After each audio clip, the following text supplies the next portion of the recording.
बहुत समय पहले की बात है।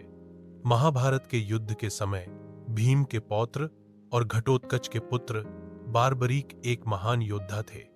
वे बचपन से ही भगवान शिव और मां दुर्गा के भक्त थे और उन्हें वरदान प्राप्त था कि वे 3 अचूक बाणों से पूरा युद्ध जीत सकते हैं। इसलिए उन्हें 3 बाणधारी भी कहा जाता था।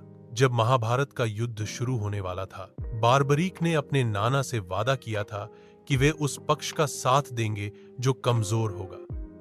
उन्होंने युद्ध में भाग लेने के लिए कुरुक्षेत्र की ओर प्रस्थान किया। भगवान श्री कृष्ण को यह ज्ञात हुआ कि यदि बारबरीक युद्ध में उतरे तो युद्ध का संतुलन बिगड़ जाएगा, क्योंकि उनकी शक्ति इतनी थी कि वे किसी भी पक्ष को अकेले ही जीत दिला सकते थे। श्री कृष्ण ने बारबरीक की परीक्षा लेने के लिए ब्राह्मण का रूप धारण किया और उनसे पूछा कि वे युद्ध में किसका साथ देंगे।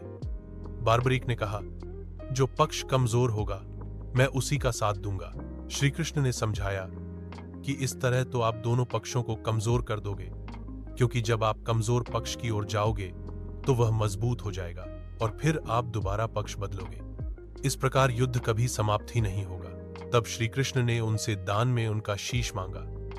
बारबरीक तुरंत तैयार हो गए और कहा कि वे अपनी आहुति इस धर्म युद्ध में देने को तैयार हैं।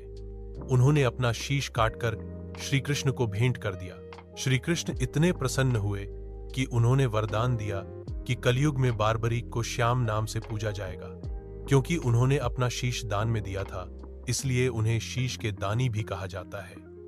आज उन्हें खाटू श्याम जी के नाम से जाना जाता है और राजस्थान के सीकर जिले के खाटू नगर में उनका भव्य मंदिर है। शिक्षा। खाटू श्याम जी की यह कथा हमें सिखाती है कि सच्ची भक्ति, त्याग और निस्वार्थ सेवा से ईश्वर को प्रसन्न किया जा सकता है।